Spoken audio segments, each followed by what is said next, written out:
So the $5 billion that was in that contingency fund, the one that's supposedly supposed to be enough to sustain the SNAP benefits, the reason why they keep going back and forth is because it's gone. The money is gone. The money is gone. It's gone. This dude is panicking. He's panicking because he doesn't have the money.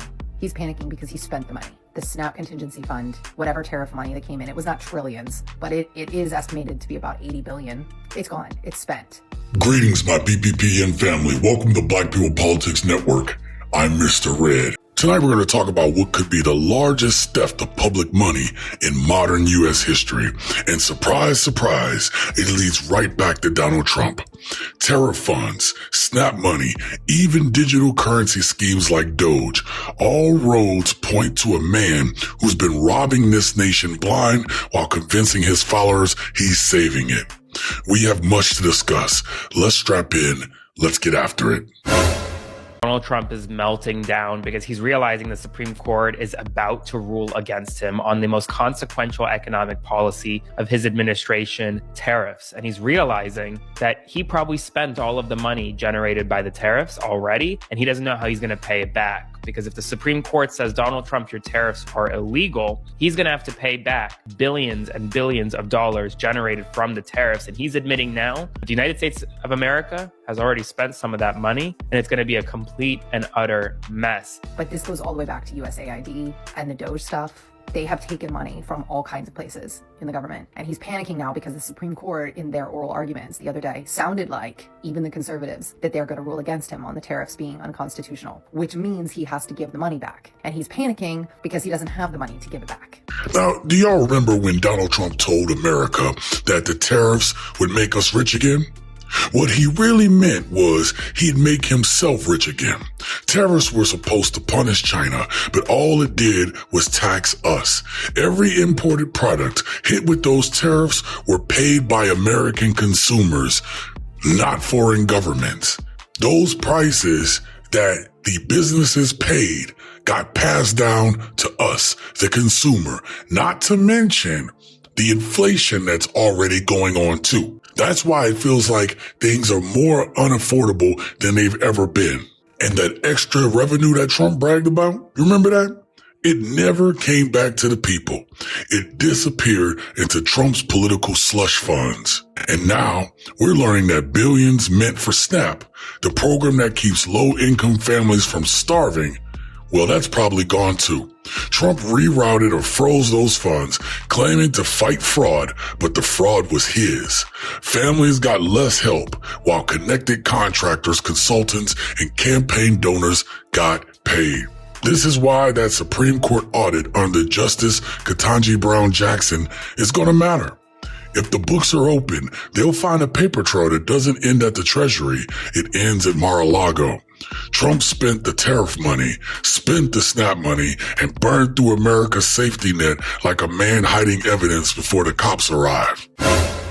Economic numbers are bad.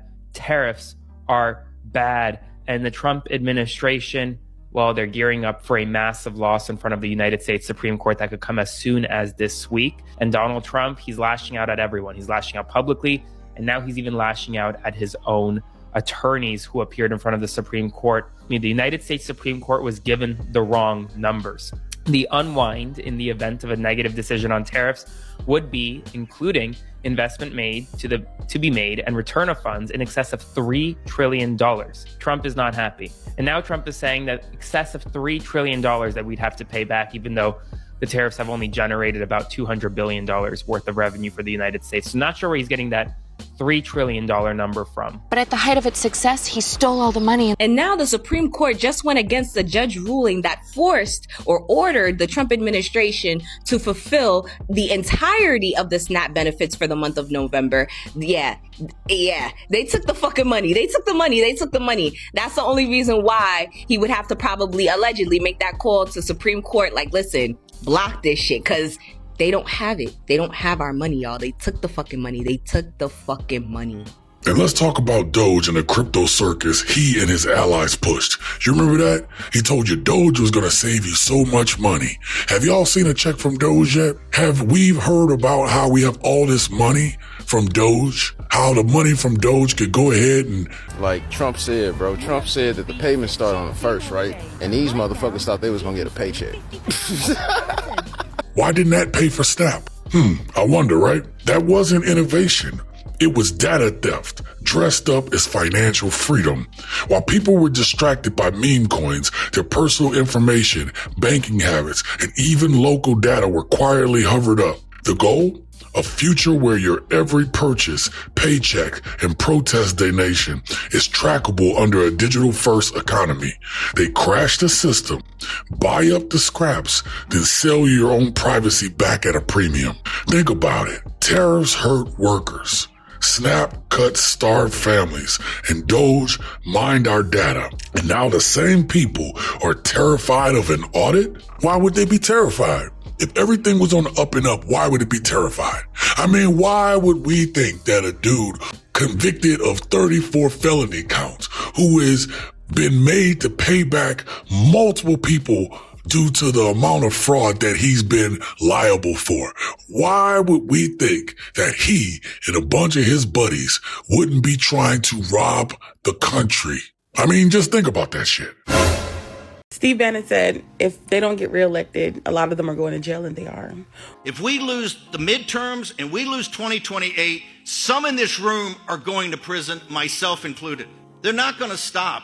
They're getting more and more and more radical. And we have to counter that. And what do we have to counter it with? We have to counter it with more action, more intense action, more urgency. I think he's hiding something. We are watching the largest money heist happen in history. Ketanji Brown Jackson just said, oh, the SNAP is gone. Where did it go? Now, what could possibly cause a prominent figure surrounding the conversations of the foundation of Project 2025, a person who advocates for the removal of democracy in replacement of a monarchy or a dictatorship, all of a sudden take to his blog and state that if the midterm elections are in favor of the Democrats in 2026, that he may have to relocate. He has to leave the country. Now, why would somebody who's all the way on the far right swear that if the Democrats win, that he has to leave the country? No matter whose idea it was, they're all guilty. The reason why he's terrified, why he's panicking at times, is because the money is gone. Don't let him getting temper tantrums fool you. It's a way to deflect. And the receipts are going to prove it.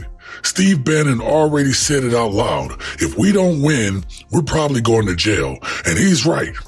That's why they're panicking. That's why they're rewriting history. And that's why they can't afford to lose another election. And you better believe, since this heist is so big, they will do whatever it takes not to lose. When a government steals from its people, led by a criminal and co-signed by Republicans, that's organized crime in a red tie and a red hat. Again, they said that they were going to drain this swamp. And that is one of the reasons why people voted for them.